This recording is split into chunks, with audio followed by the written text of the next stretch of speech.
दुराचार में रत रहते हैं, माता पिता को मारते हैं, सेवा नहीं करते, मंदिरों की सेवा नहीं करते, भगवान को नहीं मानते, सतमार्ग पर नहीं चलते, दुराचार रहते हैं, वैश्यावृत्ति करते हैं, दारू पीते हैं, अनेक प्रकार के दुष्कर्म करते हैं, धर्म काम नहीं करते। पंचोग्नि पापस छल छिद्र कारण, 5 प्रकार के महापाप होते हैं। महापाप कितने होते हैं? 5 प्रकार के महापाप हैं। 5 महापाप होते। नंबर 1, पहला महापाप क्या है? दारू पीना महापाप। दूसरा महापाप क्या है? गौ ब्राह्मण की हत्या करना महापाप दूसरा। तीसरा महापाप है सोने की चोरी करना, तीसरा महापाप। चौथा महापाप है गुरु की पत्नी का हरण करना, चौथा महापाप।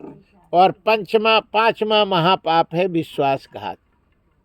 ये 5 प्रकार के महापाप हैं।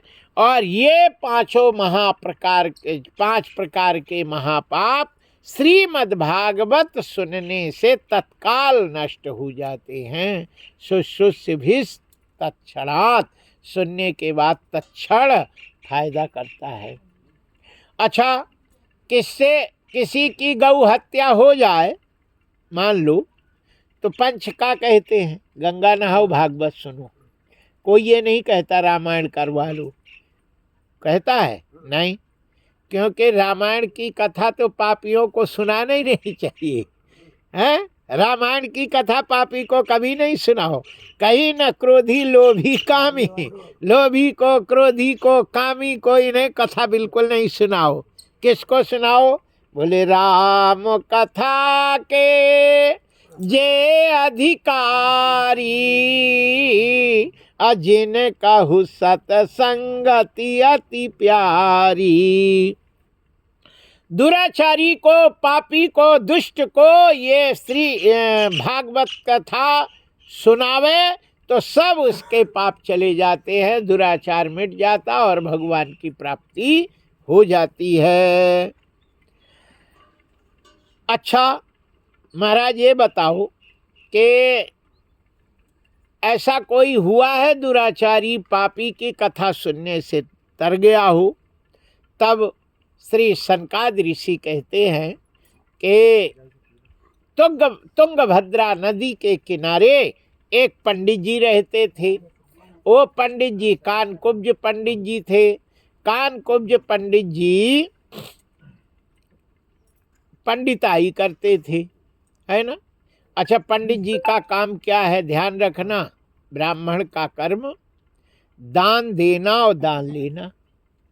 यदि लेता है, देता नहीं है, तो ये समझो बर्बाद हो जाता है। शिव पुराण की कथा में आया है कि जो 4 बजे नहीं उठता है और संध्या नहीं करता, गायत्री मंत्र नहीं जपता, उसको दान लेने का अधिकार नहीं है और 13वीं खाने का भी अधिकार नहीं है ना? 13वीं खाएगा तो बर्बाद हो जाता है ना? इसलिए यदि किसी का धान्य खाओ। अच्छा, भागवत की कथा में, श्री भागवत पुराण में और कई पुराणों में लिखा है कि पाप कहाँ रहता है, को बताएगा। अच्छा, नोट कहाँ रहती है? नोट पर्स में, नोट पर्स में रहती है और कहीं। अच्छा, पानी कहाँ रहता है? पर्स में तो रहता नहीं, बोतल में रहेगा, डब्बा में रहेगा, बाल्टी में रहेगा, मटका में रहेगा, है ना? और लोग बोतल में डाल के और ले जाते हैं, है ना? लेकिन पर्स में पानी नहीं रहता, कि नहीं? न झोला में पानी रहता, डब्बा में रहता। अच्छा, इसी प्रकार पाप कहाँ रहता है? पाप का निवास दुष्कृतम ही मनुष्याणाम मदन्यमुपतिष्ठति, अन्न में स्थित होता है। जो जिसका अन्न खाता है वो उसका पाप खाता है। इसीलिए अन्नदान की व्यवस्था बनाई गई है ना। कोई भी खत्म हो जाता सो उसको अन्न ही खिलाते, बोले खर्च करो, खर्च कर दो, पूरी संपत्ति ले हुए बर्बाद हो जाओगे, इसलिए उसमें से कछु तो खर्चा कर दे दादा, 1000 2000 5000 20,000 कछु खर्च कर दो, तब वो सही है। पूरा खा गए, बिल्कुल नहीं खर्चा करोगे सब वो तुम्हें मेट देगा, बर्बाद कर देगा, और ख़त्म हो गया, उसकी संपत्ति तुम ले ली, खर्च करो कछु उसमें। जय जय श्री सीताराम। तो उसका पाप कम हो जाए इसके लिए अन्न खिलाते हैं। भागवत में आया है कि जो जिसका अन्न खाता है वो उसका पाप खाता है, उसका पाप यह खाता है, और वो पाप खाएगा फिर उसको तो निकालेगा नहीं, तो उसको ले डूबता है, उसी को ले डूबता है। इसलिए ब्राह्मण होता है अग्नि। ब्राह्मण क्या होता है? अग्नि की उत्पत्ति कहाँ से भई है? अग्नि कहाँ से पैदा भई? अरे ब्राह्मण से अग्नि की उत्पत्ति है। ब्राह्मण से, ब्रह्मा के मुंह से अग्नि उत्पन्न हुई है, और ब्राह्मण उसी मुख से ही उत्पत्ति है। ब्राह्मणों समुखमासीत बाहु राजन्या, मुख से अग्नि उत्पन्न हुई है, और अग्नि ही ब्राह्मण है, अग्नि ही ब्राह्मण का रूप होता है। इसलिए अग्नि सबको जलाता है, ब्राह्मण ही सब पापों को नष्ट करता है। इसलिए कब करता है? जब वो शक्तिमान रहे, आगी रहे तब जलाएगा, और राख हो जाएगा तो लात मार देते हैं, धूरा में चली जाती है, कछु नहीं जला पाता। और ब्राह्मण आगी है, और आगी उसमें चली जाए तो फिर वो राख हो जाती है। और आगी क्या है? 4 बजे उठ जाना। ब्राह्मण है यदि तो उसे 4 बजे उठ ही जाना चाहिए, और 4 सूर्योदय के पहले स्नान कर लेना चाहिए, और गायत्री मंत्र का जाप करना चाहिए। जितना भी गायत्री जपेगा वो आग उसके अंदर बनी रहेगी, और जो भी पाप आएगा सबको जला के भस्म कर देगा। हम यदि गलत कह रहे हों तो कोई भी शिव पुराण की कथा में विस्तृत रूप से वर्णन है, और भागवत में भी है, कोई भी बिना गायत्री का दान नहीं लेना चाहिए, दान लेना ही नहीं चाहिए। यदि गायत्री नहीं करता है, जाप नहीं करता है, सुबेरे नहीं उठता है, तो वो नाम का ब्राह्मण है, काम का ब्राह्मण नहीं है ना। काम का ब्राह्मण, उसमें आगी तभी रहेगी जब वो 4 बजे उठ जाए और गायत्री मंत्र जाप करे, है ना, सूर्य को जल दे और सवेरे उठ जाए। शास्त्र में लिखा है कि विश्वामित्र ने गायत्री को श्राप दे दिया था। जब गायत्री को श्राप दे दिया तब ब्राह्मणों ने कहा, महाराज तुमने श्राप दे दिया, अब हमारा क्या होगा?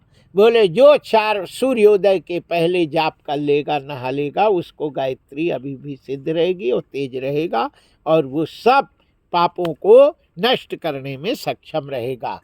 और यदि वो नहीं उठता है तो वो उसका कुछ भी प्राप्त नहीं होता। अच्छा, हम आप लोगों को एक बात बताते हैं, बताएं, मानोगे कि नहीं? मानोगे, और नहीं मानोगे तो मानना पड़ेगा। मान लो कि जो गेहूं अबे बोते हो आषाढ़ में बो दो तो क्या होगा? गल जाएगा, मानते हो? समय के विपरीत कोई भी फसल बोओगे तो उसकी पैदावार नहीं होगी, होगी नहीं होगी। इसी प्रकार जब फसलों का समय है तो क्या तुम लोगों का समय नहीं है? मनुष्य का भी समय है। जैसे बरसात में गेहूं बोने पर बोरा नहीं भर सकता, उसी प्रकार सूर्योदय के बाद स्नान करने पर उसे कोई भी पूजा पाठ का फल प्राप्त नहीं हो सकता है।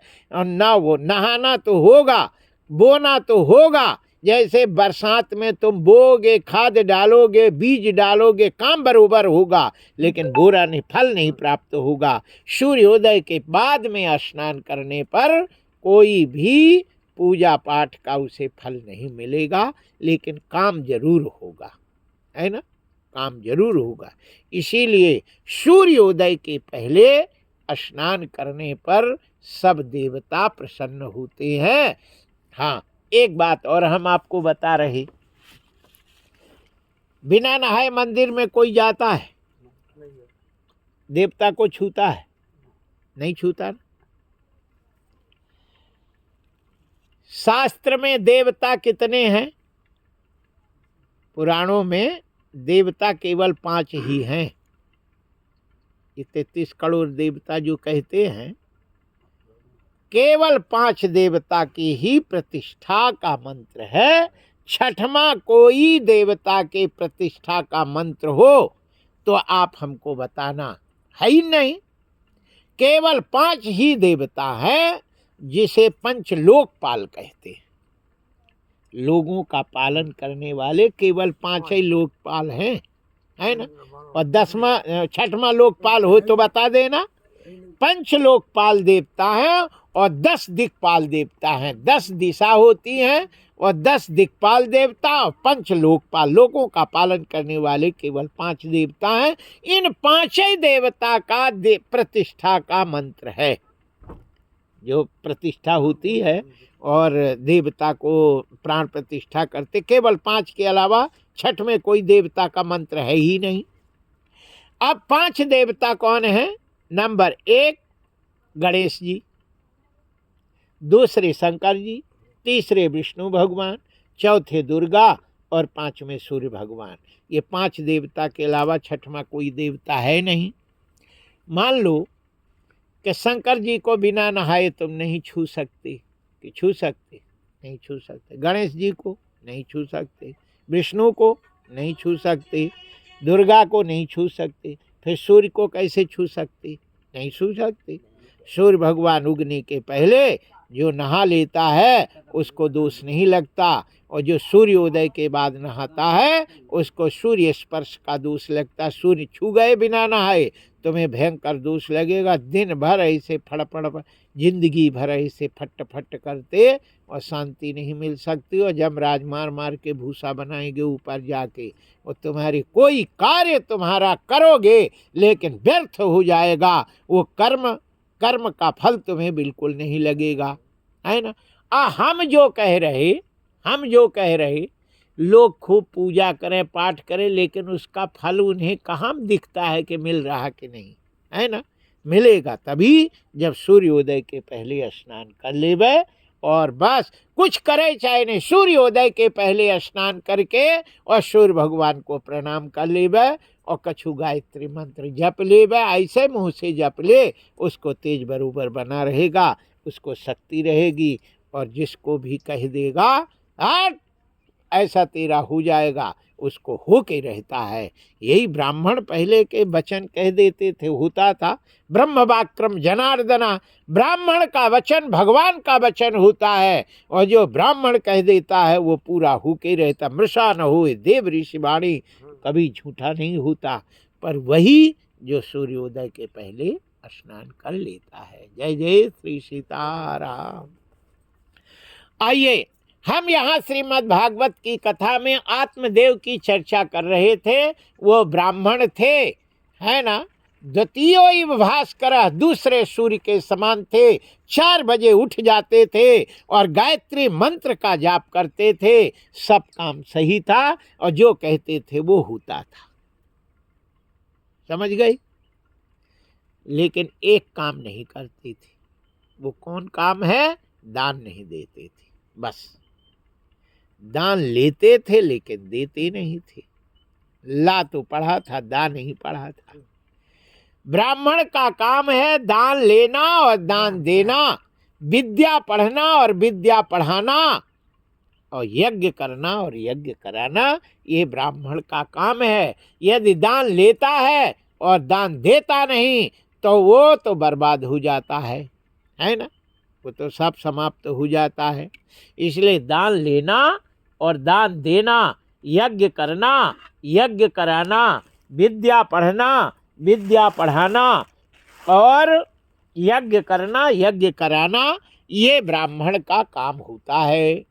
आत्मदेव दान तो लेते थे लेकिन देते नहीं थे, है ना।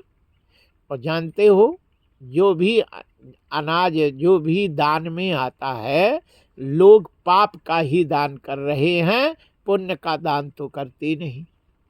क्या करते हैं? कोई नहीं करता। अब हम बता रहे हैं, करते हो तो बता देना। जितनी रुपया मिले उसका 10 पाप होता है। 100 रुपया में 10 रुपया पाप, और कहीं तुम्हें 40,000 मिले, है ना, 40,000 में समझ जाओ 4,000 तो पाप ही है कि नहीं। अब 4,000 के बाद जो दान करे वो फिर पुण्य का दान होता। तो व्यवस्था बनाई गई कि 100 रुपया में 10 रुपया तो पाप हो गया, तो 10 पाप ही नहीं कर, 1 रुपया और कर दे कम से कम, तो 11 रुपए की व्यवस्था बनाई गई कि 10 तो पाप और 1 पुण्य भी कर दे। सो 1 रुपया जो करता है वो पुण्य का दान है, बाकी पाप है।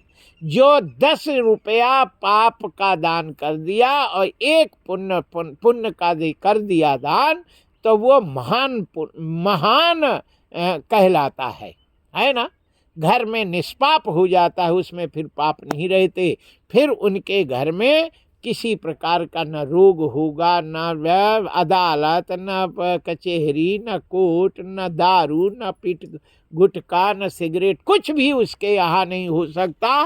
मर्ज उसके घर में आ नहीं सकता। रोग की खामे साधु फकीर, की खामे डॉक्टर वकील। यदि तुम कंजूसी करे और पैसा दान नहीं करे तो डॉक्टरों को देओ, है ना। कछु ऐसे भिड़ गया, 40,000, 30,000, 20,000 दे दो, और 40,000 कहीं है भागवत में कहीं अच्छी करो, सो आनंद आए, लेकिन नहीं, फालतू में चला जाता है। इसलिए लक्ष्मी के कितने लड़के होते हैं? लक्ष्मी के लड़का कितने होते हैं मालूम है? हाँ, गणेश जी के लड़का तो शुभ लाभ है, रिद्धि सिद्धि पत्नी है, शुभ लाभ है। लेकिन विष्णु और लक्ष्मी के लड़का को है, कहीं पढ़े हो? हैं?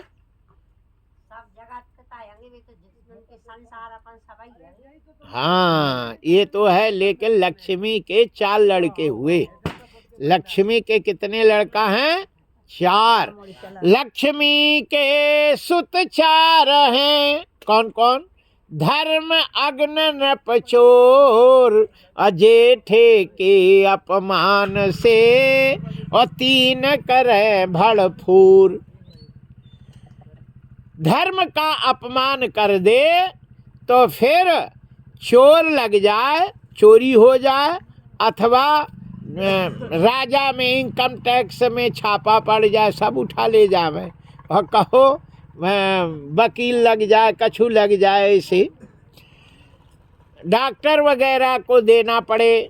इसलिए 4 लड़के हैं, धर्म, आगी, राजा और चोर।